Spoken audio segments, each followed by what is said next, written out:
Hey, yeah. So sorry about that. I hit go live and it took it a good probably 30 seconds before it actually went live. So I was about to go out and come back in.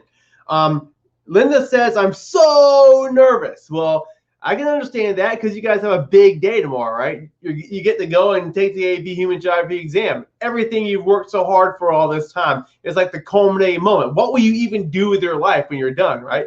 I mean, I'm sure you can figure that part out. But the thing is, Matthew McCall is completely ready.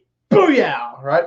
So that's the thing is I want you guys to kind of leave tonight knowing that you're as ready as you need to be in order to go in there and beast that thing, right? I mean, your goal should be 4 or 5, obviously, and the reason why I say that, the reason why everybody says that is because honestly, when it comes to college credit that's kind of universally accepted, a 4 and a 5 is going to be that. I mean, if they are going to take AP, they're going to take a 4 or 5. 3, some universities may not take that, but it's still considered a passing score on the test. And about, a lot of people are going to make 3s, 4s, and 5s. And you guys have put in a huge amount of time. Since I've been on with Fiveable since October or so, whenever it was I started. I mean, I know a lot of you guys have been working really, really hard. I've got a few here. Matthew McCall says that you guys watch classes in Miss Murley's class. Miss Murley is a friend of mine. We teach virtual classes together, so that's awesome. You haven't missed nothing yet. I'm just giving you guys a pep talk here. But yeah, I was like, you guys know this stuff, right? You know how to think spatially. You know how to think like a geographer. You've gone through the whole course. You've had all the training on all the units. You've spent some time catering to your needs, working on FRQ, working on multiple choice, studying the stuff you're weakest at. So I do have just a quick little source I'm going to give you guys tonight in just a few minutes that I think is, I mean, whenever I would always tell my students, if there's anything you're going to sleep with under your pillow tonight, it's going to be what I'm going to give you tonight. And so it's just a really, really quick summary version of just the highlights of every unit. I don't really think that there's anything that you can do in the next, 10 or 12 hours that's going to really make a dramatic difference in how you're going to do on the test, other than to get a really good night's sleep and wake up in the morning, eat a good breakfast. If donuts and coffee is your thing, that's great. For me, it's 2 scrambled eggs and coffee. So that's my thing. Whatever you need to do to get yourself through that, right? You will have the opportunity to eat a snack about halfway through. They ought to. I know that. I mean, I say that like I know what's going to happen to all y'all schools. I know that usually you're going to get a snack between the multiple choice and the FRQ. So if you want to bring something that won't go bad, bring it. Let's see. What are some tips if you had a first-year teacher and they weren't good at teaching material? Hey, man, Brooke, I'll tell you the God's honest truth. When I was a first-year teacher, I was terrible. I mean, I'm telling you, I was downright bad at teaching this class because it's so much. Man, you can have all the history and geography training in the world, but when you go to teach this class, you got to read up on things you're not familiar with, like who studies demography before you teach this class, or who knows everything about all the world religions and how they differ from one country to another within the region, or ethnic conflicts, or economics and political geography. This is all stuff that takes a really long time.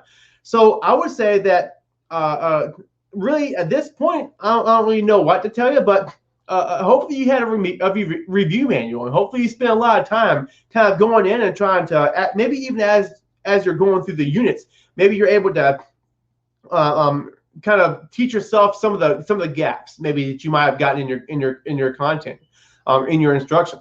And so there's a lot of students probably here on this stream that's in that same scenario. This is one of the fastest growing classes, and so a lot of teachers start off brand new to the content, and it's kind of hard for them to teach as well. So everyone's learning at the same time. I would say that hopefully you spent some time kind of filling in the gaps a little bit with one of your review manuals, and if not, at this point, like I said, I would take a little bit of time to review some of the things you might be the weakest at and just hope for the best. But at the end of the day, when you guys are doing the FRQ, don't forget, like I told you a couple of days ago, you were able to get some points for what you got there, right? The first couple of questions, part A is going to usually be something pretty simple, like identifying a concept. Part B might go a little deeper. Part C is probably usually where you're going to get the most points. And it's probably also going to be a little bit of your higher order thinking. So, I mean, you guys can get probably half the points just by thinking about the general concepts and trying to relate that as best you can to what's being asked in the question. Sometimes you'll just be blindsided, but remember this: if you get blindsided by a question, everyone in the country is blindsided by that question too, and some people's got to pass the test. So, yeah, you guys like my shirt? It's funny. I actually made this to as a gag gift for like a Christmas exchange that I did with my third period one year, and then I was like, I gave that version away, and then I made me another one here. And every single time my students have a test, this is what I wear every time. So it's a continual reminder that if you do the studying, or if you do the reading and study for the test, you should do just fine, right? So that is actually me, and I made a little meme, and so I figured, what better way than to, bring back old habits and wear my shirt prior to your test. So that's what I'm doing tonight. What are some tips and tricks to memorize things like types of regions, diffusions, and map types? It's just for those things right there, those specific examples, especially with maps, there's a lot to know. I wouldn't worry about knowing much more than just a handful, right? So you want to be able to break it down: physical, physical maps, political maps, thematic maps. Okay.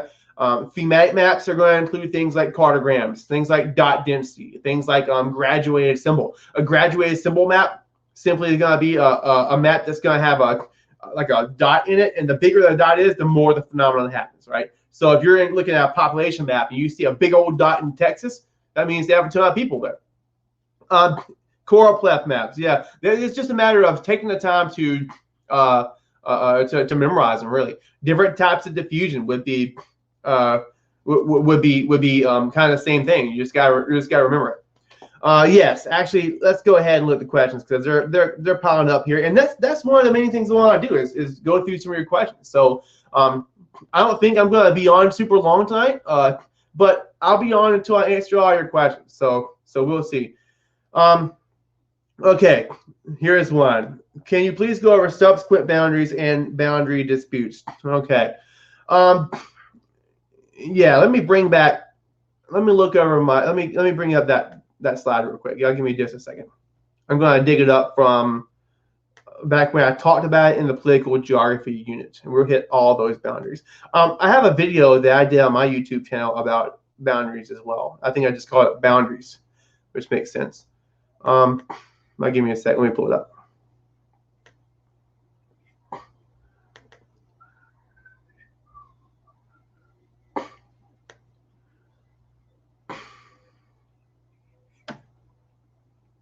Give me just a second.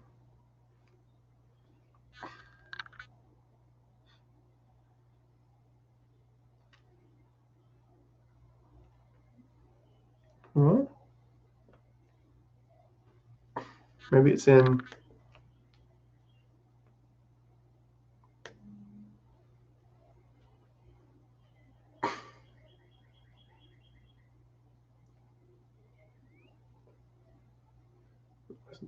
Well, it was. Let's see if it was here.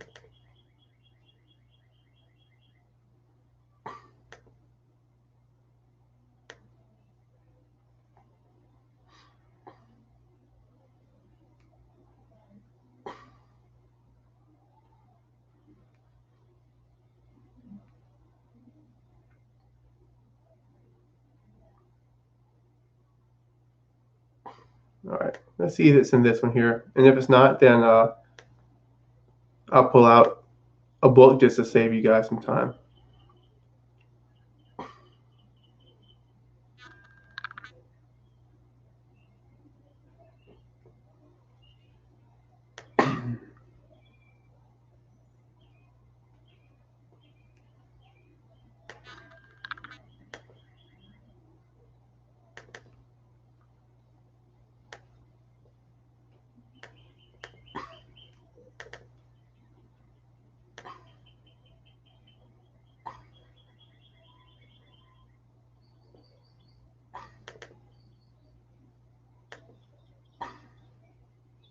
There it is. All right. Okay, this here. All right, so I'm certain this here's the one where I talked about that. Put y'all back up here. All right. So the question is about different types of boundaries.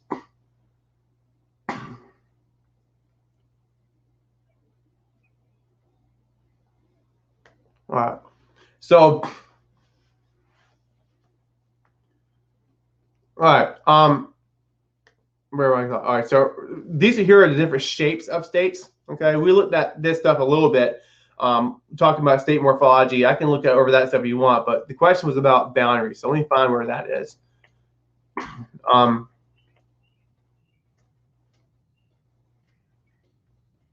There we go. Okay, so you got, and the question specifically was about subsequent boundaries. So let's go to this screen here, and what we're looking at here is just a general definition of. Let me hang on. Let me share my screen with you guys. Sorry about that. I just realized I didn't do it. Just realized I didn't share my screen. Bam. All right.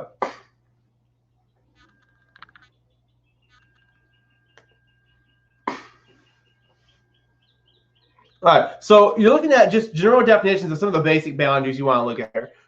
Antecedent, drawn before the area was populated. I actually mixed those up yesterday whenever we were doing a review. Had to go in and look at it just to make sure that I wasn't losing my mind here. But Canada and U.S. isn't that antecedent. Like I said, I messed that one up with that question myself. Sometimes even we get confused, right? I mean, who's an expert? Canada and the United States is the best example of that. A subsequent boundary is going to be one that is subsequently created after people have already lived there. So I don't have any specific examples of that, but usually what you're going to see is like it's going to be used to divide people based on maybe ethnic, religious, linguistic characteristics. One example of that might be the we think about Africa as being a bunch of superimposed boundaries. They're also you could argue subsequent as well. Former Yugoslavia could be also considered maybe subsequent as well. So there's surely many different definite examples that you could look at as a potential subsequent boundary. But the key here is that the lines were drawn after people were already there. Okay. Superimposed, by the way, it's going to be something that has been imposed by someone else on the outside. So in other words, Europeans are the ones who determine what the modern boundaries of Africa are going to be, with no regard to, about its ethnic diversity in that country. A relic boundary is simply going to be something like the Great Wall of China. Today, that's a tourist attraction, not a boundary, not a wall that's going to keep people out. Same for something like Hadrian's Wall, for example. And there's several others as well, but those two are really good examples of that. So let me go back and look at my questions and make sure that I addressed that. Boundary disputes. All right.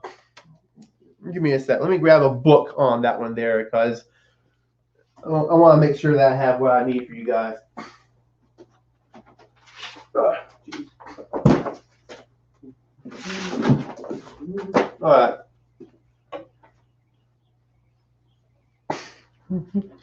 The different types of boundary disputes. I actually had my students do a we would walk through a set of circumstances and try to determine what the different disputes are. The reason why I wanted to have this book with me here is I want to make sure that I don't miss any of them.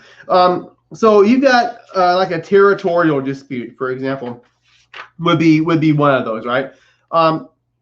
Simply, it's going to have to do with anything that deals with who has control over the territory, right? Give me a sec. I want to make sure that I hit those.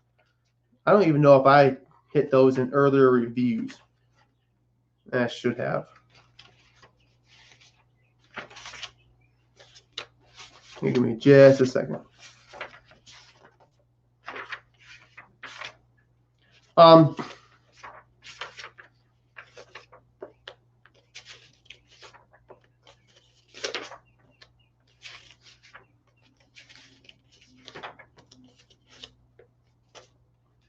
Nope.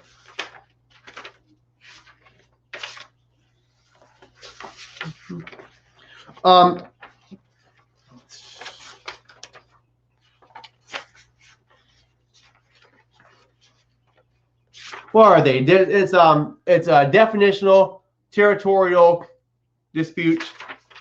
I'm having actually a hard time remembering them off the top of my head. Oh, here we go. I found it. Okay. Locational, operational, allocational. There is a few others other than that.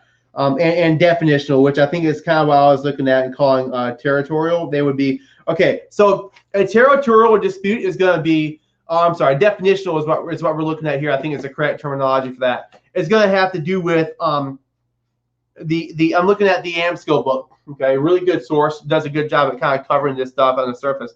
Occurs when two or more parties disagree on how to interpret the legal documents or maps that identify boundary.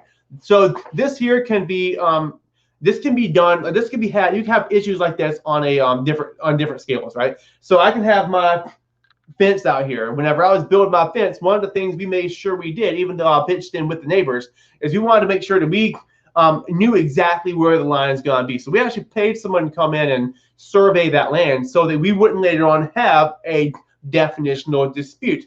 Now, on the other hand, we did have a problem with the back end of our fence because of the fact that our property goes back into a common area. And so to us, we had our fence kind of where it needed to be. But then people came in and surveyed for the city where I live, and they told us that because we had our fence on their property, we had to move it back a couple, several feet. So that's a really good example of a small-scale definitional dispute. Maybe a better example would be the U.S. and Canada have this island that they would fight over in terms of the who controls this island. It might not have been the United States and Canada, but there was definitely this island out there in kind of around Newfoundland or whatnot that they would all go and exchange bottles of wine over time. Just to, it's almost like a friendly little game about who basically controls this island, and that there would also be an example of a definitional dispute. All right. A locational boundary dispute is the next one. Let's see what it says here. Boundary disputes that center on where a boundary should be are known as locational boundary disputes. Let's see what they say about this in the book. The post-World War I boundary between Germany and Poland was set by a treaty. However, Germans disputed the location because many people who consider themselves ethnically German, lived on the Polish side of the border. So what you see here is since there are a lot of Germans living on the Polish side, they just thought that, hey, you know what? It's going to belong to Germany due to the fact that many of the people there, or most, or whatever it was, were German. This also kind of touches on the concept of irredentism, which is kind of the idea of people kind of having this feeling that the land belongs to them due to the fact that they have people there. It's kind of the same way as when we look at the manifest destiny, right? The fact that we would continue to control everything in North America from sea to shining sea, right? An operational boundary dispute is going to be, let's see, centers not on where the boundary is, but how it functions. Okay, so let's see, as refugees fled the civil war in Syria that began in 2011, definitely something that you guys should probably be familiar with. Europeans viewed their national boundaries differently. Get this. Some viewed the boundary lines as lines where responsibility for helping refugees shifted from one country to another. Okay. Another way of looking at this would be in a neighborhood, if you had someone gonna build like a jail, all right, and some people might say, well, we don't want this jail around our neighborhood, and so that would be an example of maybe a operational boundary dispute. Okay, so if you have an area that's kind of a buffer zone, people decide they're going to put a jail on it. I think that's the example that I gave with my students. And then finally, the allocational boundary dispute. When a boundary separates natural resources that could be used by both countries, it's referred to as an allocational boundary dispute. So having to do with the use of different types of resources. So those are their those are pretty tough. You have to really kind of look through it and make the, I guess, the application of the definitions to the different disputes. I may try at the very end to find the paper that I used for that for my students. If I can, I'd have to look up on my files and share it with you guys, right? But I'll try to do that if we have a little bit of time at the end and you guys are willing to wait. Okay. Can you go over a language branch group and families? Yes. All right. So the language families, first of all, I mentioned this whenever we were reviewing earlier on culture. You don't want to remember, you don't want to memorize all of them necessarily. You want to know where some of the big languages are spoken and associate those with some of the languages where they belong. For example, when you think about Arabic, you need to automatically think about the Afro-Asiatic language family, right? When you think about Mandarin, you want to think about Sino-Tibetan. You think about small families that basically have one language. Think about Japanese, Korean. Those are different languages there. Associate the Indo-European languages with your Romance branch, right? So these are all big languages. But when you start looking at Indo-European, that's where you want to be able to break it down into smaller categories. So your branches of the Indo-European language family that you want to be familiar with is mainly Germanic and Romance. Right now, you can look at the others as well. But when you think about Germanic and Romance, you're looking at English as a Germanic language. You're looking at French, Spanish, Italian, Romanian, right? But mainly, if you think about just your Spanish, like there's more people speaking Spanish as a first language than English. English is spoken widely as a second language because of globalization and the internet and all that good stuff. So these are huge languages that you want to be able to think about. So a family is going to be like the all of it put together. Like, you know, every single language that has something in common is going to be part of that family. A branch is going to be like a subset of those that have certain things in common because, for example, the Romance languages all came from Latin, which was spoken by the Romans. So places that were part of the Roman Empire kind of carried that on, and those languages diverged and became what they are today. And then you've got different individual languages within those branches, like English and Spanish, for example. So I would look at that as well. It looks like someone shared a Quizlet link in there about the different language families. Let's see. What are the differences between neocolonialism and neoliberalism? All right. Also, differences between official and standard language. Okay. Nate says neocolonialism. Neocolonialism and where it, let's see, and it is where MDCs exploit another place without direct control, mainly through foreign investments and private companies. Yes. Really, when you think about neocolonialism, a lot of times people associate globalization with that. Sometimes you might hear others call it even Americanization. But the thing is, kind of like what we were looking at with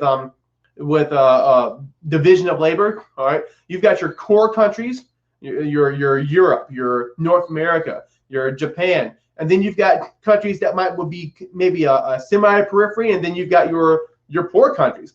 And when you look at it like that, you tend to think, well, if these countries become rich, then rich countries may, you know, become less rich or something, which is not really the case.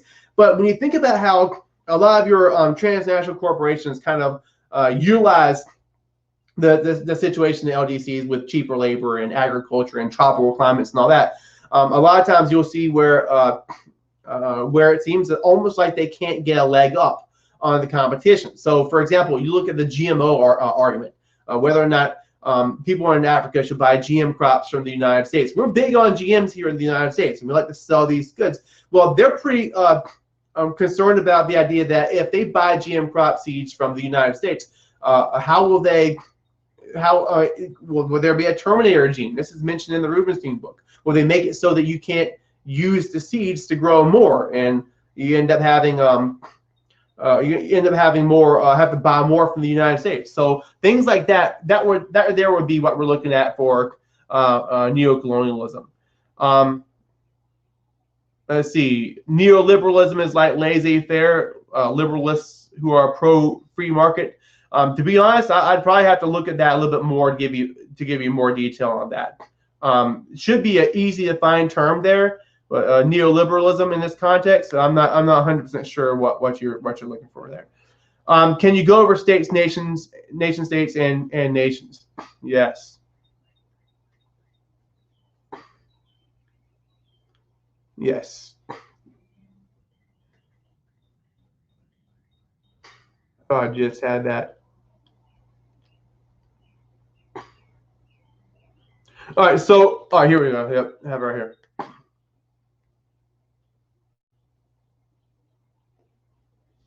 Okay, so easy.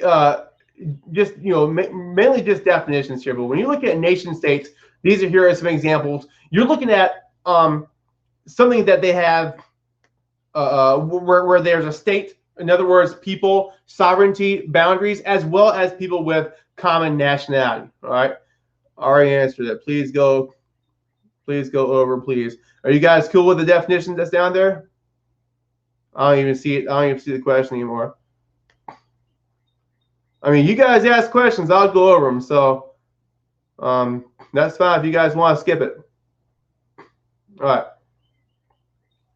Summary of the world systems theory. Yeah. So what you're looking at here is Wallerstein. Wallerstein is the guy who comes up with world systems theory. All right. We've got Heartland, Rimland mentioned in there. All right. So the world system theory is the idea of the core and periphery, right? So you got your core countries like Central Europe, Germany, Great Britain, France. Would be the core countries within Europe, for example. Then you might have something like Italy and Spain and Portugal might be your semi-periphery. Sub-Saharan Africa would be periphery states. So there's a relationship here, according to Wallerstein, where your core countries are going to have to take resources. They need resources they're going to get from your semi-periphery and periphery. In turn, they're going to make manufactured goods and even provide services that are going to be given in turn back to those other countries. That right there correlates with the dependency theory, right? So in one of my earlier presentations, we looked at dependency theory and talked about it in the context of the world systems theory by Wallerstein. Let's see. Can we go over important models? Rimland and inner and outer and crescents and Latin American Rostow. I'm not even sure what all these things are. The Rimland theory. All right, so I can look at the Rimland Heartland theory for you guys for sure. All right, so the Heartland theory was created by Halford Mackinder, all right, in the early 1900s. Basically, what he's looking at is you've got the Heartland, which would be basically Eurasia. Okay, so whoever would control that, according to Mackinder, would have the ability to control the resources along what he called the Rimland, or the area on the outside of the world island. Okay, and then if you controlled that, more or less, you had control over the entire world if you wanted. And so nobody really thought that much of it, but until after World War II, you've got the Soviet Union, and at that time you had really two superpowers, the U.S. and the Soviets, because no one else had nuclear bombs. And so it just so happened also that ideologically the United States is going to be more of a democracy and capitalist, and then your Soviet Union is more communist and dictatorship. And so fundamentally, those two ideologies don't really mesh together. So at that point, the idea becomes, well, we have to stop it somehow. So then you've got this Rimland theory, which is kind of the opposite of the Heartland. Heartland is if you control the world island, you have the ability to control the Rimland of the rest of the world. But the Rimland theory is if you can control the Rimland, you can contain the world island. And so this is where the idea of containment comes from, which was the policy to prevent the spread of communism during the Cold War era. And so that's really how, that's kind of a just kind of glossing over the idea of the Heartland and Rimland theories there. I'm guessing the Latin American model, or Latin America you've got there, is a Latin American city model that we were looking at last night. I can look at that super briefly if you guys want. Because I did talk about it last night. Y'all have the ability to go back and look at the recording for that. Also, I think that I know that I was recovering from surgery at the time, but I'm pretty sure that Amanda probably covered that with y'all, maybe or maybe not, in one of the earlier presentations. I admit I haven't gone back and looked at that. But the Latin American model It's also called the Ford-Griffin model. All right, it's probably the most. If there was a single model outside of the North American models that I would know the most, it would be this one here. And essentially, it looks kind of like the Hoyt model, right? You've got these little sectors going around. You also have these somewhat concentric circles, but really it's not the same. Because here's the difference. When you're looking at North American models like the Burgess model, the Hoyt model, any of them, the poor people live near industries located in the CBD. In this one here, you are looking at the CBD in the market, and this here is a commercial spine. In other words, a place where people might go to buy certain services or whatever it might be. And then the rich elite are going to live on either side of it. So rather than the poor people living along the CBD, the rich people are going to live there and kind of stem outward from that one area.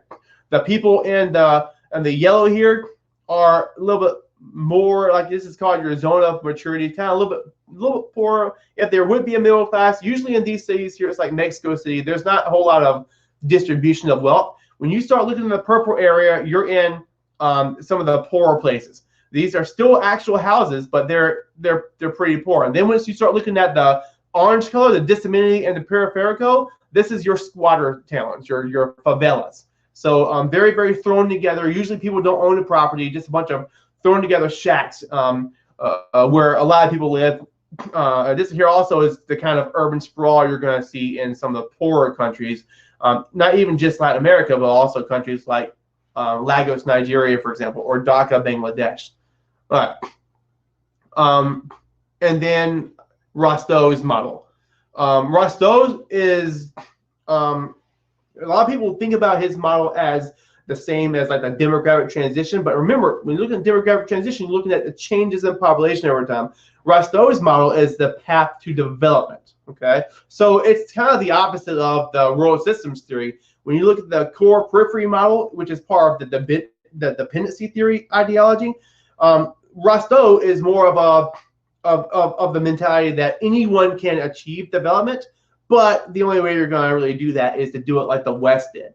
And so that's kind of one of the criticisms of Rostow there. But what he said is there's going to be 5 basic stages of development. And the first is going to be, what is it that he uses the wording there?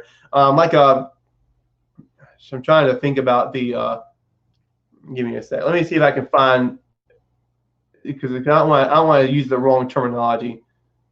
I know I'm not going to remember it word for word, but it's like the, it would be like a traditional society, I think is what he says for that. So like hunter-gatherers or people that are going to like barter and trade, not anything super, not anything like industrial or whatnot.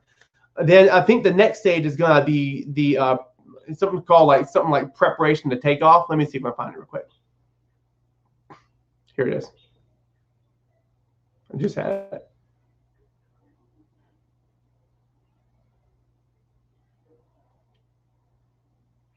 Here it is. All right, Rostow's model. Okay, so transitional stage. Not I call it preparation for takeoff. Transitional stage. This here is where you start to see them move a little bit towards specialization, move a little bit towards looking like light manufacturing, but not quite there yet. The takeoff stage would be like industrial revolution. Okay, so this here would be traditional society, mainly agricultural transition, and then the industrial revolution, more or less. After that, you see what is called the drive to maturity. This here is where you're starting to see not just assembly lines, but different types of diversity with the products that people are going to want to get, whether that's cars or computers or whatever it might be.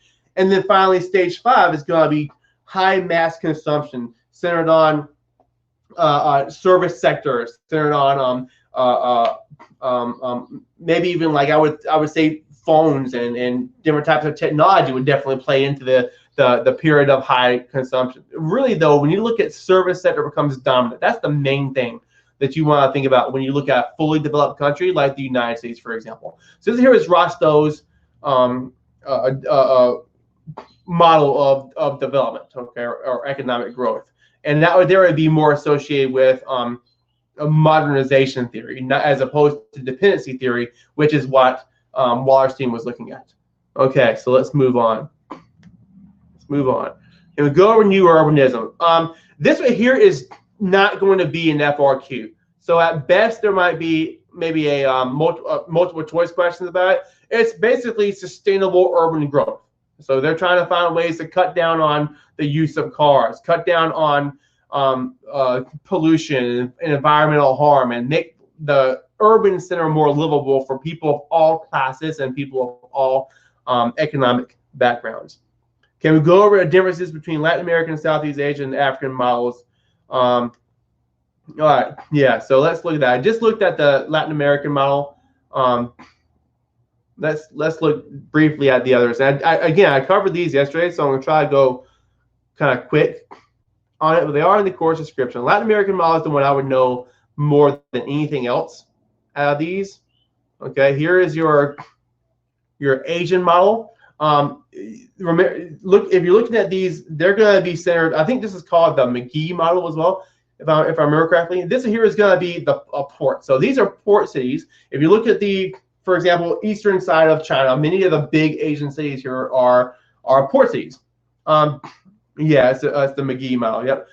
So you've got this port. This here would be based on off of colonialism, going back to your spheres of influence. They would have a port zone. This here is mainly where people are going to be in terms of doing the trade. After that, you've got your alien commercial zone. Over here along the side, you've got government and high class, and then everything over around this area would be more or less your squatter settlements. Again, kind of moving towards the outside of the city rather than towards the inside, like you would see in North American model. You got market gardening or different types of farming that would occur on the outside, and then just your different industries that would occur on the outside here. So again, and I can't think of, I don't know, somebody was asking me the other day about specific cities that might be modeled after this. I can't tell you specific cities, but the point isn't to be able to recite, I don't think, specific cities as much as to be able to understand the why and where. This here has a colonial legacy to it, which would explain why the stuff near the port, CBD, would be mostly centered on what would have happened with the colonial exchanges. All right, what was the other one here is the African city model. All right, and this one here again is kind of similar. It looks like a bunch of circles and zones and stuff. The main difference here is that you've got these three different areas kind of making up the center. That you've got your colonial CBD as well as your traditional CBD, and then also this market like bazaar area. And when I say bazaar, I mean like a BAZAAR. And then you've got different ethnic neighborhoods. These right here might not be super close together. All right, there might be a little bit of dispersal here. And then your especially for your informal satellite townships, ethnic and mixed neighborhoods. Africa is a pretty diverse place. A lot of the cities, any city is going to be a place where you're going to see a lot of diversity. So that's what you're looking at here. Surrounded by the CBD would be different groups of people, and then your informal satellite townships would be almost like, my understanding is almost like little villages on the outside of the city. Obviously, the squatter settlements would be near the outside. Okay, let's look back at. Oh, and really, in these kind of models here, richer people are going to live near the center. The poor people are going to live on the outside. Part of that is because of how fast they're growing. The urbanization in these cities are extremely high. So more and more people are moving into them, looking for jobs and opportunities. They're going to settle on the outside of the city. All right. Do AP exam multiple choice questions ever repeat from past years? I absolutely think that they repeat from past years, which is the reason why they will forbid you from ever talking about them. Now, I don't think you can look at the 2016 test, for example, that was released and say, hey, I know that if I do well on this, I want to see these exact same questions. Now, if you do well on the 2016 test, you're probably going to do well on the AP exam as well, because the questions are going to be very, very similar to that. I would say that that's probably the single best example because it's the newest example we have of what the College Board has given us. That said, I think they probably do, but I don't know if you're ever going to really see those questions exactly verbatim, especially having not taken the test before. So I mean, I couldn't tell you exactly what they look like, other than to look at the practice tests. All right. So what specific crops are subsistence and which are commercial? It really just depends on the region more so than the crop. But usually, if you think about a lot of subsistence farming happens within the tropics, right? And so a lot of the important tropical crops are going to be well, they're probably going to be done more on plantations. All right, so let's look at your question more directly. If I'm looking at subsistence farming in Asia, for example, there's going to be a lot of rice. Okay, there's also going to be a lot of wheat. If I'm a little bit further in, not on the coastal areas of Asia or Southeast Asia, if I'm a little bit further inland, it's going to be just almost a huge amount of wheat, because the further north you go and the further inland you go, the more dry the climate's going to be, and the more sustainable wheat's going to be for that kind of climate.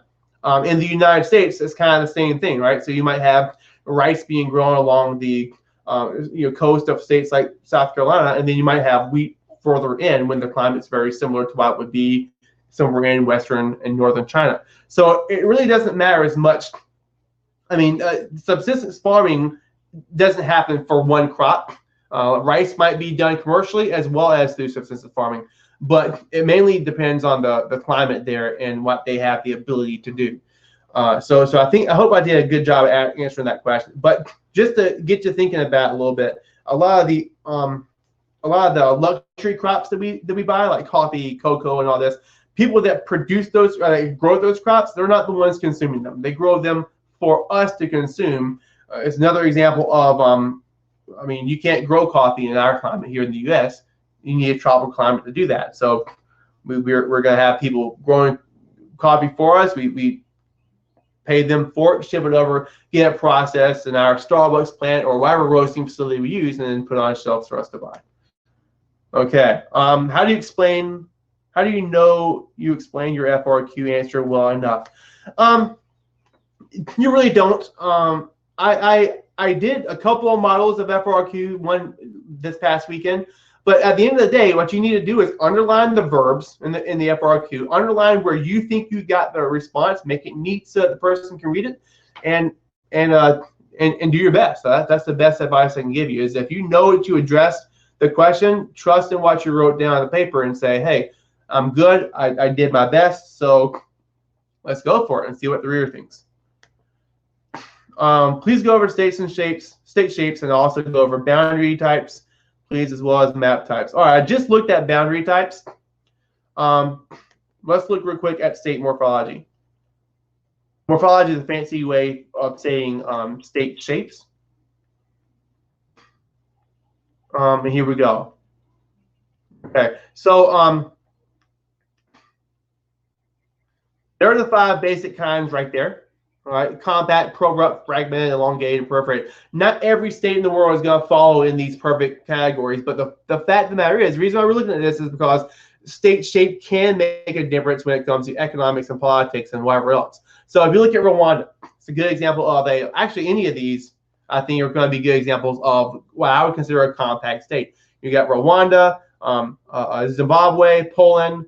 Here's another one with Poland, and also France. Those are all going to be examples of compact states. Usually the capital is in the center, so you can see that here. All right, Paris is in the center of France. Basic shapes, prorrupted is going to be like a compact state, except with this large prorruption. Like here in Afghanistan, you see this is here actually was a buffer zone that separated the Soviet-controlled north from the capitalist-controlled south. Here is what is that? Myanmar with nope, that's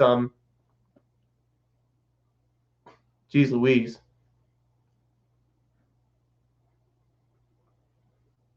Can't remember what country that is. Holy crap. That's amazing. All right, so you got this prorruption here. A lot of these countries here, is it Laos? No, this here is Laos here. Thailand, yeah, holy crap. I can't believe it. That's embarrassing. You got Thailand here, the perfect example of a prorruption here, just kind of going along the coast, just sticking down. Also, Vietnam, well, Vietnam's almost more elongated. Burma, Myanmar is also going to be an example of a prorrupted state. India, you can maybe even consider that a prorruption. Congo is a really good example because it would be landlocked if it wasn't for this little prorruption right here that gives it access to the. Oh yeah, let me put it up. Oops. Let me put it up so I can see it better. Sorry. All right, so anyway, Congo is a really good example of that because it would be a landlocked state, like you see here, if it wasn't for that little itty-bitty piece that connects it to the Atlantic Ocean. So that's kind of a big deal right there, an economic reason. Elongated, it's got to be when it's like basically long and skinny, like Chile is a really good example. The Norwegian states are going to be a really good example. We just said Vietnam is a good example.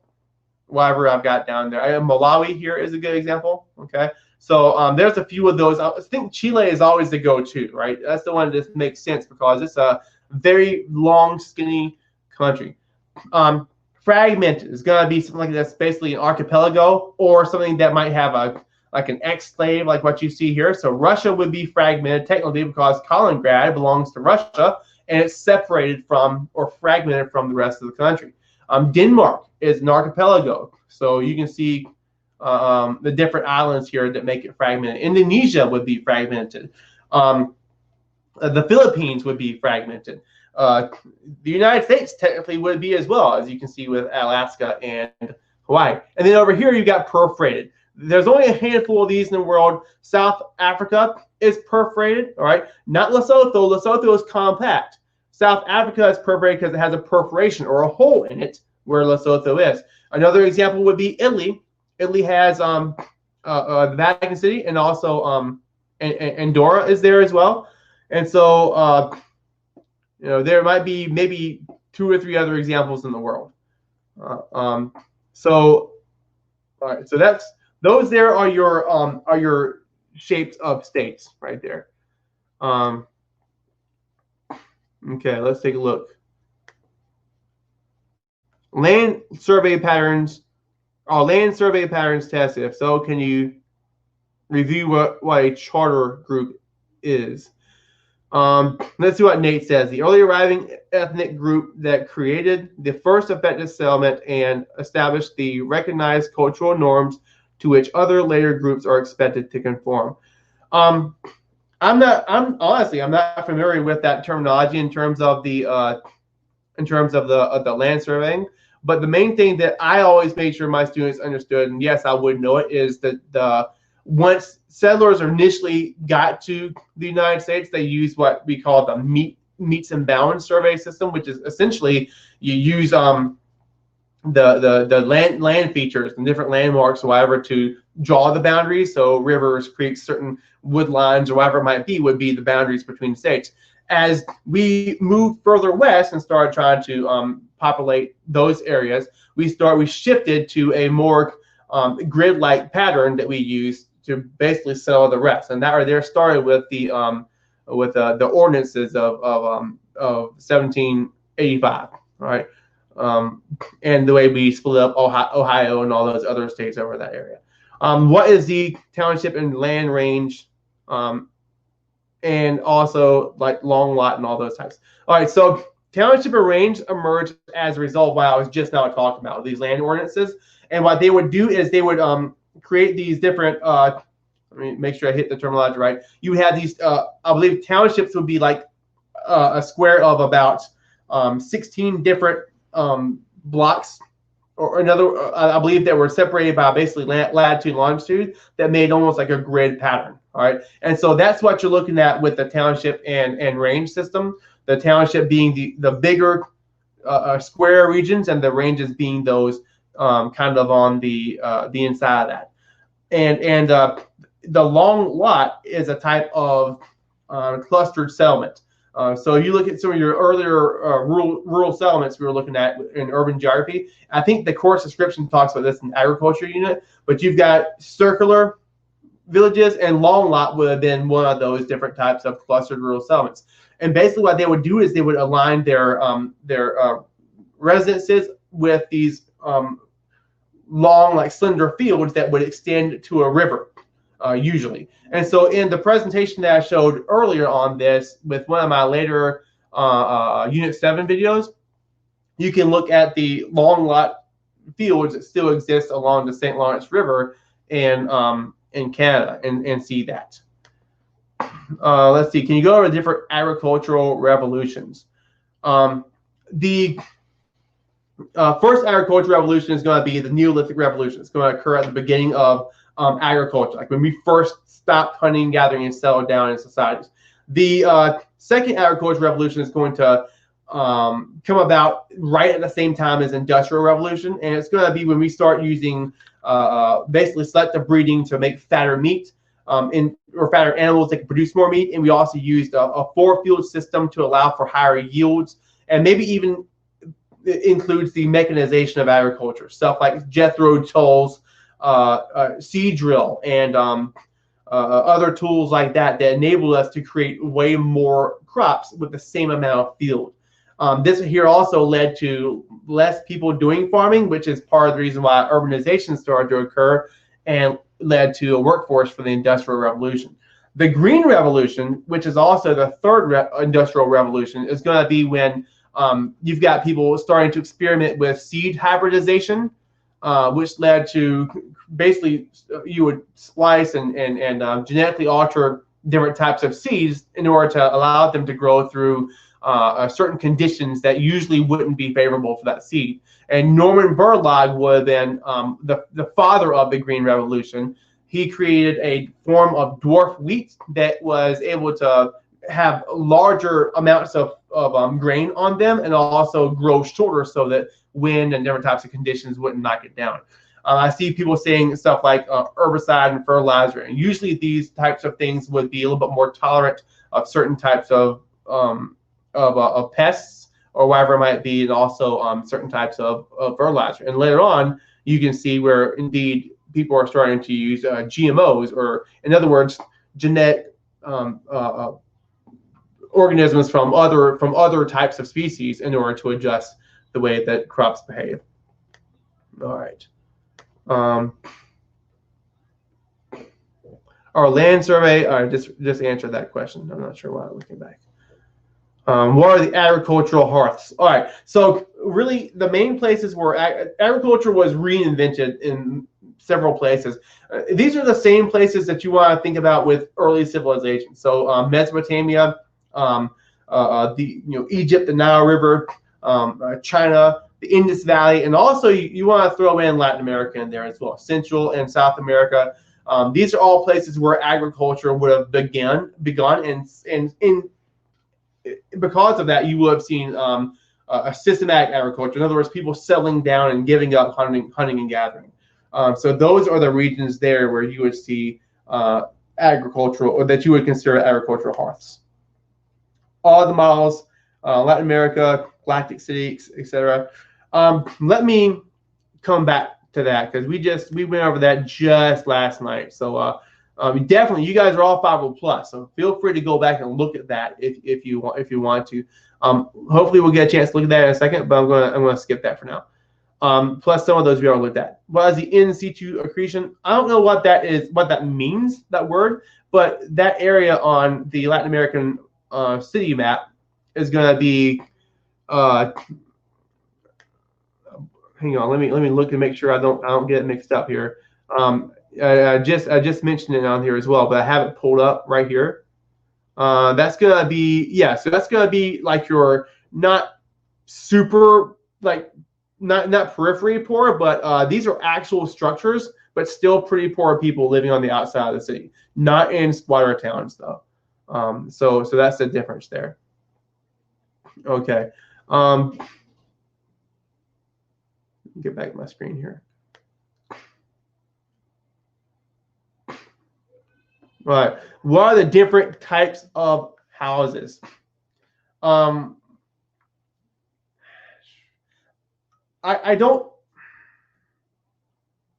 I see one of the students in here said it's not usually on the test, and I kind of agree with that. I would have to, maybe we can look at that in a second, but I know the Rubenstein book talks about different housing based on where settlers would have first arrived. Know that today those housing types really don't exist anymore in the way they're constructed. They're more so constructed in like almost like a universal kind of a way. Like for example, I live in what we call a keystone home over here in my area, and they all look the same as any other starter home neighborhood, right? I wouldn't worry so much about that, but the key here is the the resources and the way that they adapted to the environment. Maybe I'll get a chance in a second, but I would have to go and grab a book for that one there in order to do it justice. So I'm going to skip that just for a second. What do I need to know about folk and popular culture? Folk culture will be like the Amish, all right? They don't go out trying to promote themselves to everyone, right? Popular culture has to be something that anyone's going to buy into, no matter what culture, creed, or race or religion you are. So you look at Taylor Swift. She's not singing to just one or two people. She's singing to literally everyone in every country. But if you look at the Amish, they're not doing anything to try to make other people Amish or whatever it might be. They're going to just simply try to live out their lives in a very local and specific way that's specific to what they need, right? That's really the summation of the two right there. What are the three types of density? So I'm guessing you're talking about arithmetic density, which is simply the number of people divided by the land. All right, physiological density is going to be the number of people divided by the arable land. In other words, land to be farmed. And then agricultural density is the number of farmers divided by arable land. And you use these different things to make conclusions about how well the country is going to be able to support the population. So if you look at Egypt, they have a very low arithmetic density, but a very, very, very high physiologic density because everyone's living right along the Nile River. Every other part of the country is going to be nothing but desert. Let's see. When they grade FRQs, do they grade to the exact, like how is it on the answer key? Yes, the answer to that question is they grade exactly what's on the rubric. So if it's not there, or if you say something that doesn't align with what is on the rubric, you're not going to get a point for that. That's absolutely true. The difference between Arctic claims and Antarctic claims regulations. All right, so this one here, you're looking at boundaries and sovereignty questions here. So it has to do a little bit, like, for example, if you look at the Arctic, this is you've got the Arctic Ocean, really the North Pole, and then if you think about the law of the sea and how you want to give, or countries have a certain degree of sovereignty at certain distances on the outside of their borders, well, there's going to be a lot of overlapping there in the Arctic Ocean, which is going to cause a lot of claim disputes. Okay, so that's really kind of looking at the North as a summary. The South America, I'm sorry, Antarctica on the South Pole is something that kind of as a community we universally, like, just decide, hey, nobody can lay claim to this, but yet many countries have gone and laid claim to different slivers of Antarctica. I guess only time would tell how valid and legit those claims are. Right now, they're just claims. We can't really do anything with Antarctica at the moment. I mean, it's inhospitable, but what people will do is they go in and try to make claims like that due to the fact that there could be resources in that area. What it does is it points to the complexity of land ownership, of sovereignty, you name it, all these things, borders.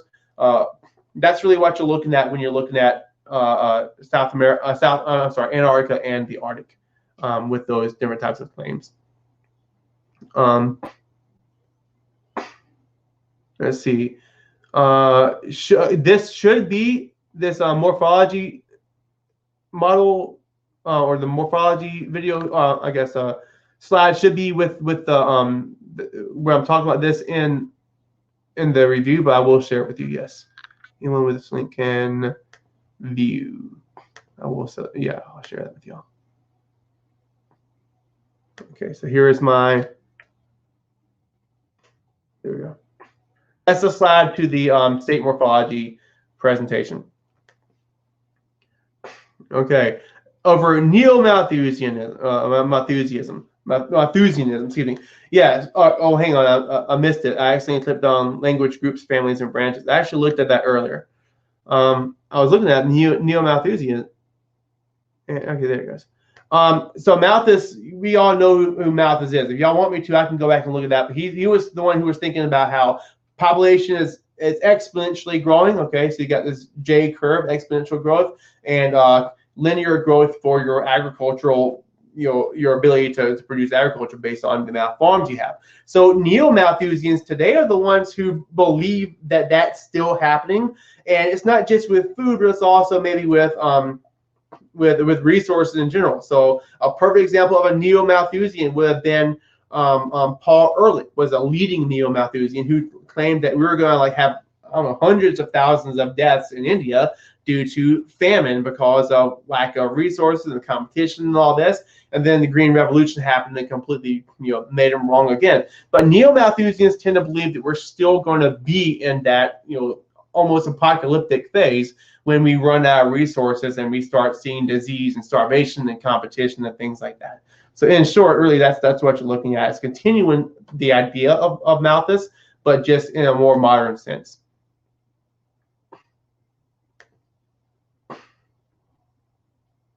Okay, so I've looked at the different models. Yesterday, I covered the galactic city model and the concentric zone and the others as well. So go back and look at that because we have a lot of other questions. I don't want to spend so much time on that. Can you go over sustainable development and supranational organizations? All right, so yeah, and actually for supranational organizations, I've got a slide here I want to share with you guys.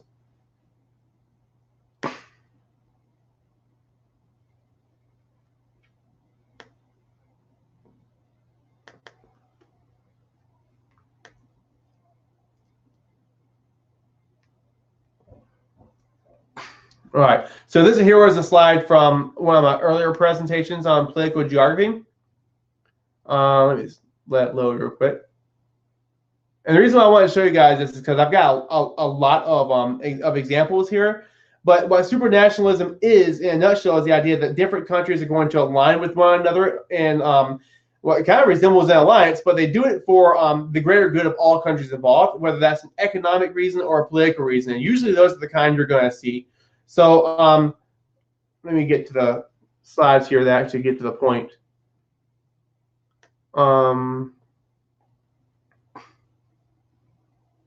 My slides are taking a while to load. Okay.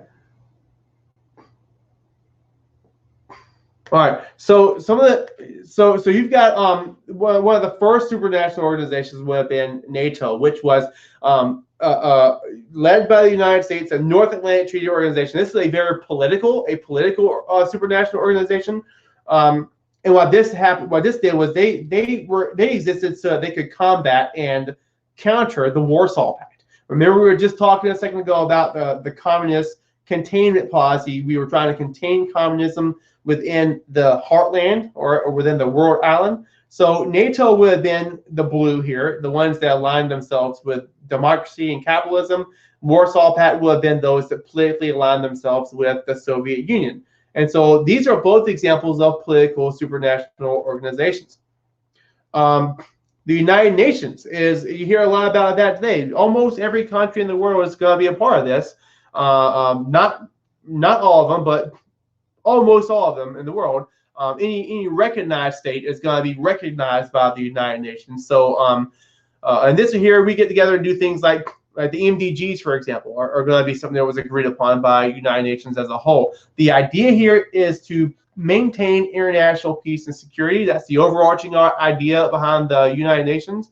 And it gives countries a way of maybe just solving disputes in a way that doesn't involve warfare. They get together, they vote on things. There's a legislature. There's all these different things that gives, I guess, countries a say in what happens in the world around them. These are here other parts of that: protecting human rights, delivering humanitarian aid, so on and so forth. The European Union is an example of an economic supranational organization. So you've got a bunch of small countries and a bunch of small economies. If they want to benefit the best, get rid of boundaries between them and go to one currency, so you don't have to exchange your money every single time you cross a border. So things like that are going to make it easier for this whole region to do business with large economies like China and the United States, for example. And then you've got others. NAFTA, North American Free Trade Agreement, which is really more so just a trade agreement between I guess United States, Canada, and Mexico. OPEC, the oil petroleum exporting countries, and you see them all labeled here. Any country with a lot of oil, there's a few that have a lot of oil that are not part of OPEC, like the United States and Russia. But usually what OPEC countries are going to do is they're going to set prices for the use of oil so that the prices aren't, so one country won't sell it for super cheap and benefit at the expense of everyone else. They want to regulate the cost of oil so that everyone can kind of benefit from it. Because a lot of these countries that are part of OPEC, they have all their eggs in that one basket. Like their entire economy is centered on oil production. I will share this with you guys as well. Yes. All right. There we go.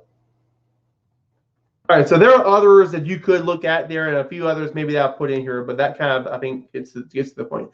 Okay, so when you're looking at different sectors of the economy, quaternary and quaternary are both forms of services. So when you break down services into different categories, you've got like a bag boy at a grocery store would be tertiary. Someone that is like your intellectual type jobs or high degree jobs like teaching, being a professor, a doctor, any of that stuff would be quaternary. And then when you think about quaternary, your executives, your CEOs, your politicians, people that can change the world around them in very profound ways because their influence would be your quaternary sectors. I think the AMSCO book does a very, very good job at going over those.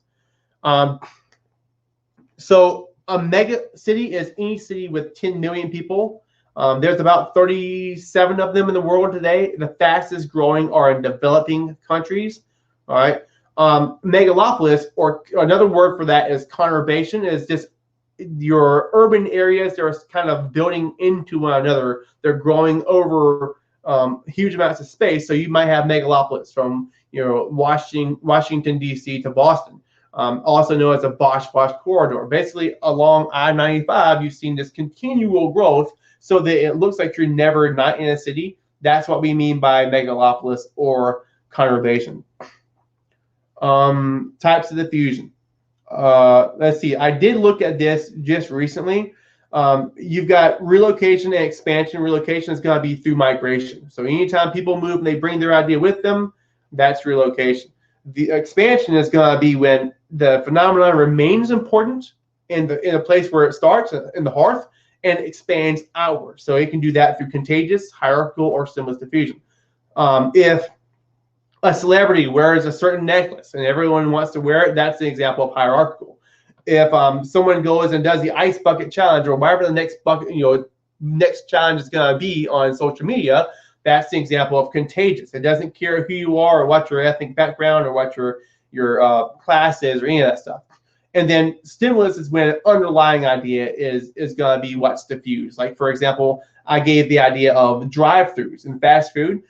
Chick-fil-A adapted to that by having a bunch of workers go and take your order while you're waiting in line. McDonald's adapted that by having 2 kiosks and 2 windows. Both is still, they're still the drive-through, but the way that it diffused, I guess the underlying idea would be the way they're trying to speed up the line. And I don't know where that question went. All right, so what is the South China Sea dispute? And this here again just kind of gets into the law of the sea. This is how I teach it. So essentially, on the most basic level, what's happening here is that China is trying to control that entire region. Now, South China Sea is super important for trade. A lot of those places like Shanghai and all of these different manufacturing places, the Asian tigers, any of these different countries and cities are going to do trade through that sea, which is really important because a lot of those goods get ordered by even Americans and people in Europe. And so if China says, hey, we're going to go through there and control all of this, it's ours, then they're taking away the other countries' claim to the land, I guess the water, the coast. So they're interfering with their ability to control what's right next to their borders, which is a breach of the law of the sea. They also try to influence what happens in that region as a whole, which is kind of a much larger scale international political problem. So really that's the issue with the South China Sea right there. China builds islands. They've actually been dredging or digging up dirt from the bottom of the sea to build islands and airstrips and things like that. So that's also kind of part of the problem, is that it's almost threatening to anyone else who would go in there. What countries would be an example of Rostow and Wallerstein's models? You really couldn't apply either one of those to a specific country. So what you're looking at here is the way that countries interact today. So again, Wallerstein is going to say that the core countries are going to dominate the world economy at the expense of the poorer countries. What Rostow is saying as part of the modernization theory is that any country can follow those 5 steps of development and become, rich and developed. And according to Rostow and his critics, or I guess the critics of Rostow say that anyone that would not be developed by in that way, it would be because of their culture, because of something else that prevents them from being able to achieve development like every other country did. So really, and that's not necessarily true either. So there's definitely criticisms of both sides, but you can't look at this and say any one country is going to apply, or this is going to apply to any one country. Both models are kind of bent on the idea that the West is developed and everyone else is not. Or if you're going to develop, according to Rostow, you're going to have to do it like the West. V types of diffusion. We just looked over that one a second ago. Go. Yes. Types of states. What do we mean by types of states? Like types of government? Whoever asked that question, go in there and be more specific. I'm not sure exactly. We looked at shapes of states. Maybe that's what we're talking about. Can we go over a mixed? Let me go back to that one again. Can we go over mixed use cities? All right. So what this here is a part of new urbanism. All right. And the idea here is that if you want to revitalize your city center, you're going to want to have mixed use buildings or mixed use areas where you have not only commercial but also residential land, maybe sometimes in the same building or on the same street. It used to be that you would have different kinds of zoning that would occur. And if it was a commercial zone, you had to do some kind of commercial activity there.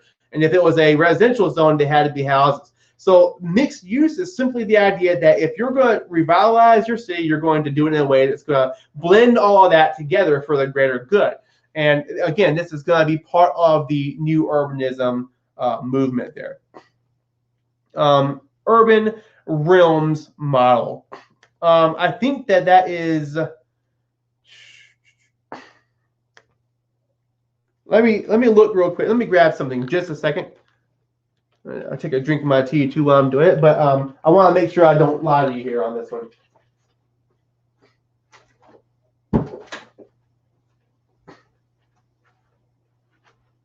All right, sorry about that.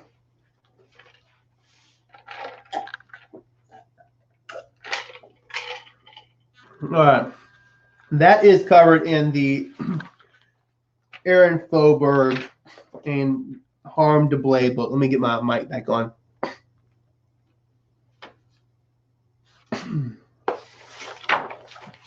Give me just a second. Let me find this real quick. That's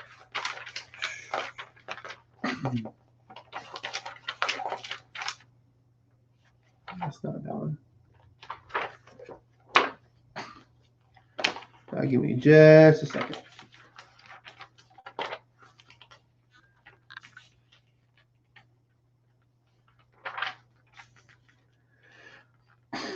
Urban geography.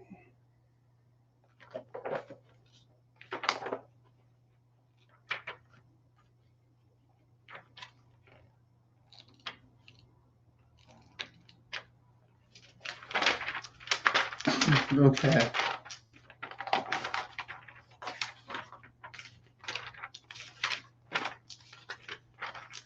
I haven't looked at this one in a while at this particular book. This is the newest edition of the Faubourg book, and I know that's in here.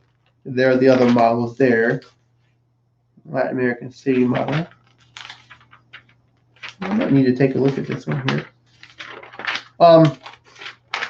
I think I'm not seeing the urban realms in here. I'm almost sure that it was. I think that's isn't that the same as the Galactic City? I hope I'm not wrong about that. I feel like it's the same thing as Galactic City, which is the reason why I'm not 100% familiar with that. I think it's the same as the galactic city model. Let's go back and look at that real quick. I hope I'm right in telling you guys this. Just because I've had a few people ask me about this. When you look at the galactic city, and again, I think urban realms is the same as this. But what you're looking at here is it's an extension of the multiple nuclei model. It's created by Ullman, I guess, not Ullman, the other guy, Chauncey Harris, who was one of the co-creators of the multiple nuclei model. And what he's doing is he noticed that, as you can see here with Atlanta, there's this beltway that would go around the city, and also with different interstates and different types of these big intersections, they would actually begin to emerge like large urban centers that had retail, a lot of office space. It almost kind of operated like their own little CBDs on the outside of Atlanta, and as well as other cities. And these cities became known as edge cities and tended to be on the periphery of the city itself, which is the reason why sometimes this model is also called the peripheral model. So it's very similar to the multiple nuclei model in that you start seeing these different nodes and things like that would occur at different points because of transportation through cars and things like this. But the edge city model, the galactic city model, is an extension of that. As time goes on, this starts to happen in ways that these edge cities start to emerge that kind of look like their own CBD. So I hope that answered that question. I've got a lot of I've got that up there a million times. So I hope I answered that question correctly. It looks like somebody was just spamming me with it.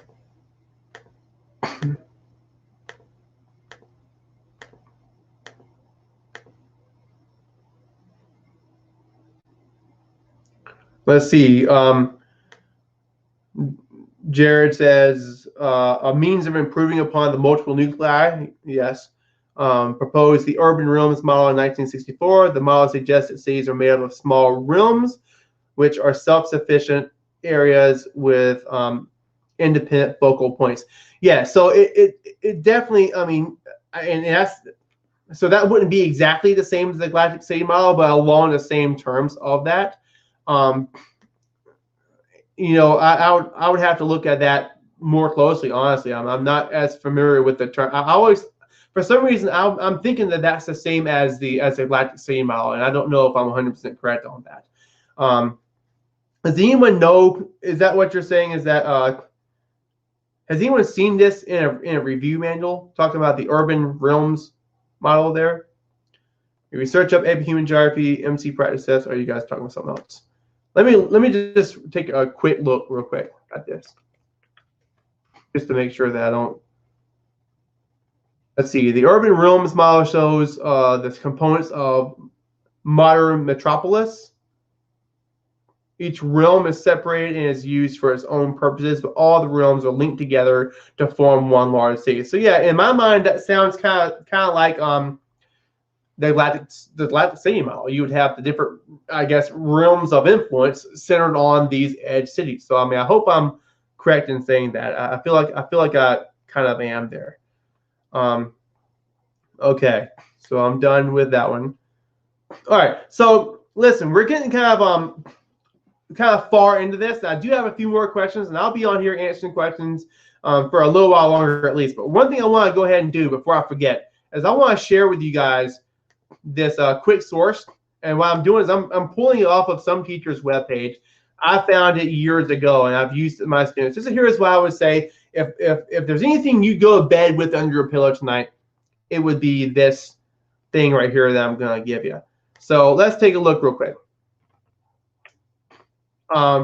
This here is just a link to a kind of a general overview of the entire course. And I'm talking, this is a very, very general overview. It's not super broad, but it's a Word document that someone out there created, and I don't know if it's ever been modified or not, but it is it goes unit for unit and just gives a broad, just a basic overview of what you would need to know for each one of those units. Now, actually, I think it's a Word document. It actually looks like a PDF from what I'm seeing here. But just you've got nature perspectives right there, basic geographic models and concepts. It looks at different models, looks at different types of maps, and gives you examples of that. You got what looks at the von Thunen model there. It's also organized, I think, by topics. So you've got population here as well as cultural geography. It looks like this might have been created by the Texas Alliance for Geographic Education. So there you go. But like I said, I've seen this a few times, and I don't know if it's been modified or not. But I mean, it's got a lot of just general stuff that you might can use as a quick refresher in the morning whenever you go and take the test. So what I'm going to do real quick is I'll put it in the comments, but I'm not just going to put this in the call to action so y'all can access it easily if you want it.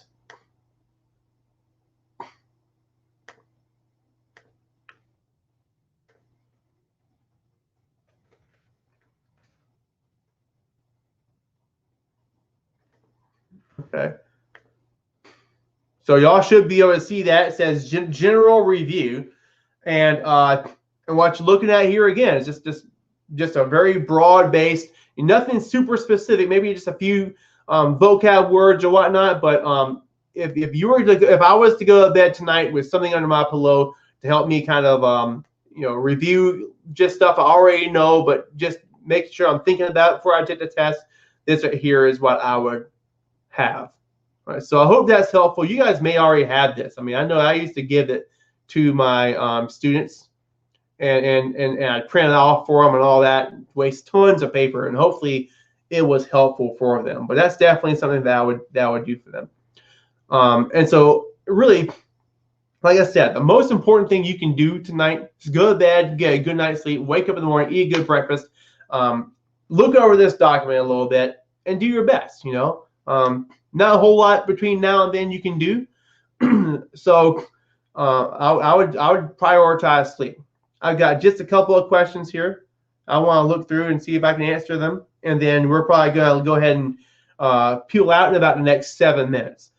So I'll go till about 1:30 and we'll call it done.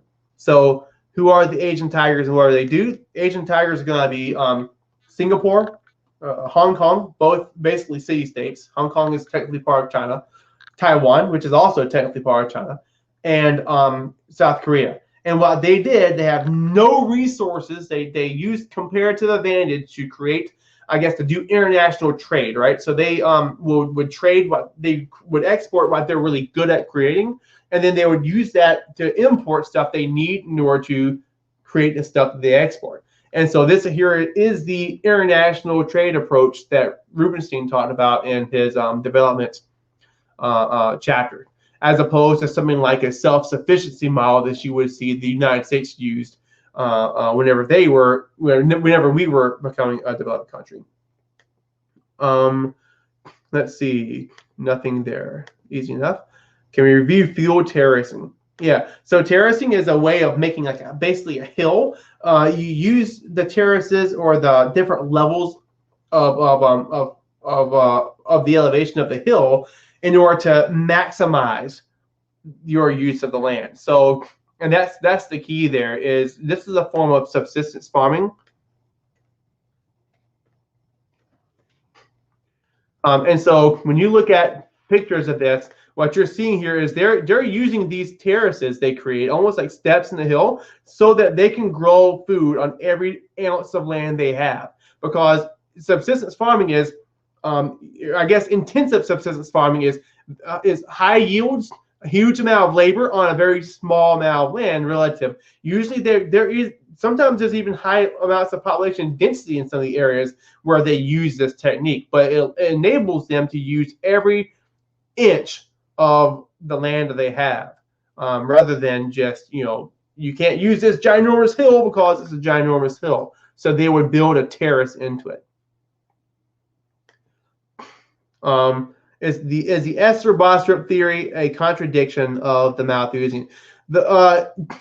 Pretty much. Well, the way I always describe this to my students is that you have your Malthusians, and then I call them optimists. I'm not sure where I got that terminology before, but I would look at the different theories. I would look at how Malthus says doom and gloom. We're all going to breed ourselves out of existence because we're not going to have enough resources. And then Boserup would kind of be of the idea that we're going to, the more people we have, the more smart minds and innovation we're going to see come about. And so far, she's kind of been right. I mean, you know, on the one hand, you want to say that there's eventually going to be no food in the fridge, right? If you look at the planet as a fridge, and there's going to be no food in there. But the more and more we go on, the more and more people have been able to find new answers to the problems that we have. And right now, I'll tell you the God's honest truth, the new problem we have is climate change. And we're trying to find answers to that right now. Jared Diamond, you guys have read his Gun, Germs, and Steel. Some of you might have read his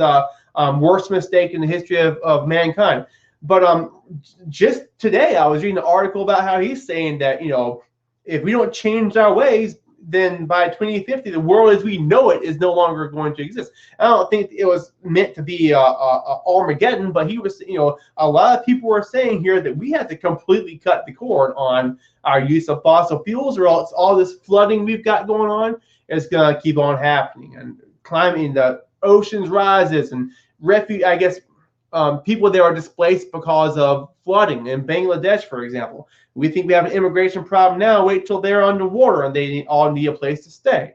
So yes, in short, Esther Boserup is kind of contradicting Malthusian theory by saying that, you know, as we have more people, we'll have more capacity to find ways to innovate, and everyone should be able to live in harmony.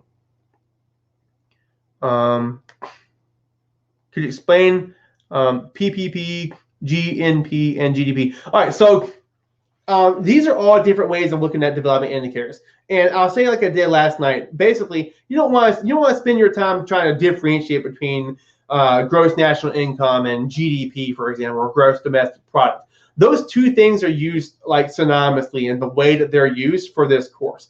Both of them are measures of how much income the country is going to make. In other words, revenue on their economic activity. So they would be used the same way here. When you say PPP, you're looking at purchasing power parity, which simply means that you're going to compare everyone on the same currency value. So if you're looking at $10,000 in the United States, and then you're looking at, you know, I don't know, $1,000 in China, the weight of what that means would be the same. So that if you had 10,000 here and 10,000 here, you're not looking at the difference of what the value of the money is. That's what PPP means. And when you say per capita, that simply means per head. So you can look at the United States GDP, and you can say, hey, our economy is worth, I don't know, well over maybe 11 or 12 trillion dollars. But then if you look at our GDP per capita, it's about 50,000 people. I'm sorry, about $50,000 per person. That's the difference there. And I wouldn't worry about knowing the difference between those different terminologies like that. Let's see, what is the difference between total fertility rate and crude birth rate? Shouldn't it be the same? No, the crude birth rate is literally the amount of babies born per 1,000 people. All right, so the amount of babies born per 1,000 people in that population is the birth rate. But the total fertility rate is going to be the amount of children born to women within their fertile years. In other words, the average amount of children that women are going to have. So if, for example, you're looking at every woman has 2 children, well, that's basically the replacement rate of a population. If you look at a place like in sub-Saharan Africa, where the total fertility rates on average, women are still having 6 and 7 kids, that's why you've got huge amounts of natural increase. Yes, if you have a high total fertility, that means that your crude birth rate will be higher, right? But the two aren't exactly the same number. So if you bring down total fertility, which you can do by educating women, for example, then you're going to eventually have slower growth rates in your country as a whole, and your birth rate may go down as a result of that. So usually when people are trying to predict what's going to happen with a population, for example, right now in the United States, we're like, oh, we got to have more babies because our fertility rates are really low and our population is going to be in decline. That's what they're looking at, is the total fertility rate. They want more women to decide to have kids. What is your biggest piece of advice for the FRQ portion of the test? Write something. All right, so when you look at that question, read it, and if you're like, what the heck, I have no idea what it's talking about, find something that you can center on what it's talking about and do your best to get as many points as you can, because I'm telling you, you guys all have something you can put for every one of the FRQs. You also don't want to spend too much time on one. So you do the one you think is the easiest first, then do the one you think is the second easiest, and save that hardest crap one for last. What do y'all think about the Reddit post? Is that what y'all are asking me about here? Where it says, Dustin, what do you think? What kind of Reddit post? I'm not even sure, honestly. I don't get on Reddit. I'm an old man, y'all. Can somebody tell me in the comments what we're talking about? Is it here?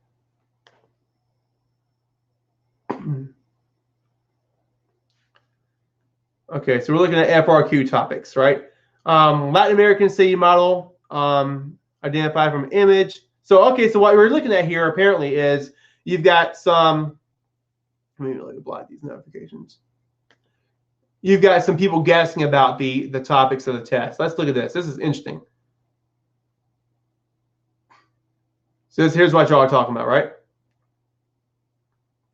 Latin American city model, maybe. The last 2 years, we've had an urban geography question for the FRQ.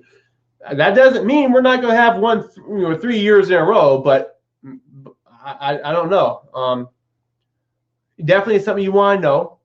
I don't really know how you would have an FRQ about this topic, though. So I would love to see what that would look like. Identify from an image. Describe 2 parts of the model. Give an example of where it exists. My guess would be no to the Latin American city model. I don't really feel like they're going to go in that direction with any of the models, really. Especially when you're looking at something this specific. I just don't think that enough. I mean, you could maybe say Mexico City. If they ask you for a specific example, say Mexico City. Other than that, I can't really tell you unless you just look at it generically for every Latin American city and say that, hey, it's going to fit with one of them. South China Sea, this here would be a little bit more doable. I always spend a lot of time looking at this, and it's even still in the news today. Define territorial waters and EEZs, exclusive economic zones. Exclusive economic zones being part of the law of the sea. Here's going to be the 200-mile radius, I guess 200 nautical mile radius from the shoreline. So yeah, there might be something that you might want to look into. I could see them maybe if it's not exactly that, I could see them crafting a question up about the law of the sea. Recycling. Explain the prominence of the We Recycle movement in core countries, along with the environmental implications of this movement. Give 3 examples of countries who have implemented this idea, along with one waste product. I'll tell you the God's honest truth. I don't know what the We Recycle movement is. I'm in South Carolina, man. I'm just lucky I got myself a recycling bin in my front yard. I'm not familiar with this specific movement. Now, I guess if you were to look at this more broadly, you would talk about in the context of sustainable development, then maybe you could link it to something that I feel like would be a little bit more legit. I don't think they're going to ask about something this specific, though. So I wouldn't worry so much about that. Okay. So I hope that is what you were asking me about a second ago with the Reddit post. So let's see. I've got a few other things here. What are EEZs? EEZs are going to be the exclusive economic zone, which is a part of the first 200 nautical miles away from the shoreline when you're looking at the law of the sea. So if I'm looking at, I think I've got that under my borders. Where did I put that?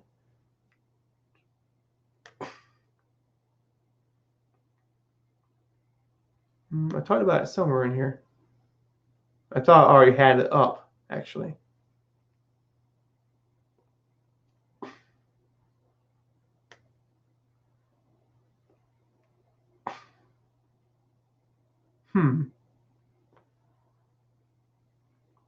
Maybe I have it in here.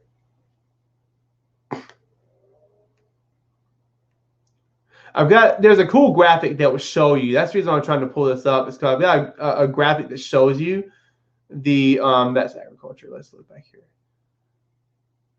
This shows you the law of the sea breakdown. There it is, right there. Perfect. Okay, so anything that's going to happen within these first 200 nautical miles is going to be your EEZ, or your exclusive economic zone. Okay, so that's going to include territorial sea and contiguous zone, which is basically going to be controlled. This here is sovereignty, right? So the country has almost complete power over the 12 nautical miles, and then your 24 nautical miles, a little less power. But then over here, you've still got exclusive economic zone, which means that no other country can go over here and drill for oil, for example. You've got the rights to that, or fishing, or whatever it might be that you want to do. So that's what you're looking at with the EEZ. Not to be confused with export processing zones, which is going to be like a maquiladora. Okay, so can you explain that? Teacher never taught us about the what? I'm not sure what you're asking here. It looks like your question got cut off. Oh, y'all want me to look at the bonus question?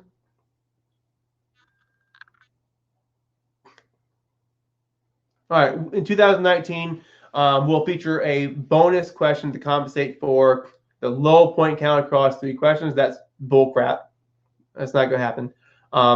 It will be worth 3 points. So we're looking at that. I haven't heard anything like that. So I'm going to say no to that. But let's look at it anyway. All right. So explain the effect dowry deaths have had on the population of the hinterland surrounding New Delhi, and what sanctions the UN has implicated to encourage the Indian government to take action. Okay. Hey, so wait. You guys do know that these are not the topics for the AP exam, right? There's no way. That's also not the format that they're ever written in. So I hope y'all do understand that this is not legit. But however, if we're looking at dowry deaths, what's happening here is in India as well as in other parts of the world, but India is where you hear about it in that terminology, is you've got arranged marriages, right? In some of these more traditional towns with, I guess, villages and stuff. And so people will promise their daughters to old men, or they'll promise their daughters to marry sons of other families for whatever purpose it might be when they're babies. And when they grow up, they get married, and then the family wants more dowry. And when we look at dowry, you're looking at the idea that you would pay a dowry or a sum of money, which in this case is usually petty items like TVs and cars and just a bunch of crap that you don't really need. And what happens is, if the family isn't happy with the new bride, then they will demand that the bride's family give more dowry. And if they don't pay up, then essentially they will do terrible things to the bride that would range from anywhere between throw acid on her face to disfigure her so she can't ever marry again, or even kill her as a form of retribution because the family didn't give enough dowry. So that's really what we're looking at with dowry deaths. So explain the effect they've had on the population of the hinterland being a marketplace surrounding New Delhi, and what sanctions. You got about 8,000, maybe 9,000 Indian women per year, which is entirely too much, that would suffer a fate like this. And the number has been going down over the past decade or so, as there's been more, I guess, local level laws and things like this. I haven't heard anything about any kind of UN sanctions that have been I think the word here is supposed to be implemented to encourage this. So the government is taking action in some way, shape, or form. But what we're dealing with here is you're trying to break down a traditional system, and that's going to take a lot of time and energy. So has the UN gotten involved in that? I haven't heard about that. So yeah, don't think for a second that this right here is what you're going to see when you walk in on the test tomorrow. I was going over this as a way of, if people are guessing what the questions might be and you guys want to look at it, sure, we can do that. But I can guarantee you that these aren't the questions you're going to run into tomorrow. So, it's good to look at it, but it's not. This is what you're going to see. Let's see. So we answered the bonus question. Millennial development goals. Answered that one already. Answered that one already. Okay, so we'll end on this one here. This here's gonna be the last one I give you, and I've got a picture here that kind of goes over in summary. I'm sorry, that's not the right one. Right here, kind of goes over them in summary, and that's really the thing about the MDGs. And actually, I'll tell you what. People ask me, what do you think you're going to see on the AP exam for an FRQ? I'm always thinking the MDGs would be a good one to ask because it is in the course description and it covers so much territory of the course as a whole. I mean, so much territory. You got population involved. You've got development involved. Sustainability is involved in that. That's not it. Here it is. All right. So that's the SDGs. The MDGs were going to be 8 goals that the United Nations and all the countries in the world basically got together and agreed, here's what we're going to do in 15 years. We're going to decrease global poverty by half. Actually, these here are kind of the results of those. The goals themselves, we're going to eradicate extreme poverty and hunger. We're going to achieve universal primary education. In other words, everyone's going to elementary school, every kid. Promote gender equality and empower women. This here is going to reduce total fertility rates and also going to help to stimulate economies because now women can do jobs that will help the economic development of a country. Reduce child mortality. So in other words, kids won't die before they're 5 years old. Women won't die giving birth to kids in developed countries, making their 4 or 5 kids orphans. We're going to reduce HIV, AIDS, malaria, and other diseases, and ensure environmental sustainability and develop global partnership towards development, which I think means kind of like international trade. So have we done a good job on these different goals? Yes, absolutely we have in most cases. And here are some of the things you've done. We've reduced global poverty by half in 15 years. Enrollment in primary schools is over 90%. Women are still unequal to men, but it's not as bad as it was. Child mortality rates have gone down substantially. As a result, global total fertility rates are somewhere around 2 or 3 kids per woman, less global. So you still have regional, like in sub-Saharan Africa, there are still places where they're having 4 or 5 kids on average, and that's a problem. Maternal mortality rates have fallen. These diseases have, I wouldn't say they're eradicated, but they've declined substantially. Sanitation has improved in all the world cities, and economic trade has improved a lot. And usually foreign investment is a good thing for poor countries. So what they've done is they've gone in now and said, okay, so how do we do on these 8 goals? We did okay. We've still got a lot of work to do. And so they have piggybacked on those with what we call now the Sustainable Development Goals, which is 17. And some of them are more specific and some of them are way more broad, like affordable and clean energy. What exactly does that mean? But if you look here, we want no poverty. We want no hunger, right? So it's more the same. It's also a little bit more focused on making the world a better place, not only just for the poor, but for everyone. And that's what we're looking at with sustainable. So when we use the word sustainable in this class, we're using it as a way of describing solutions to the world's problems that we have today in a way that's not going to make problems for us later on. So fossil fuels aren't sustainable, right? Other kinds of energy that is going to be good for our environment and is going to make everyone live better and make our world be a good place for our kids and grandkids. That's what we're trying to figure out right now is how's a sustainable way of doing that? And that's the biggest question I think of our generation right there, is trying to find the answer to that question. So that's it. I mean, I can't give you anything more tonight. And I don't think you're going to get anything more tonight. So if anything, take a look at the paper that I just now gave you, the one I shared under the call to action. If you click on that, you'll see it. Print it off, bring it to school with you tomorrow. Take a little bit of time during classes to review and do your best on the test, and that's all you can ask, right? I know you guys have it in you. I know you're going to rock on this thing because you've put in so much hard work and time and energy. So you got it, man. Believe in yourselves. Go forth and get that college credit, and let's make it happen.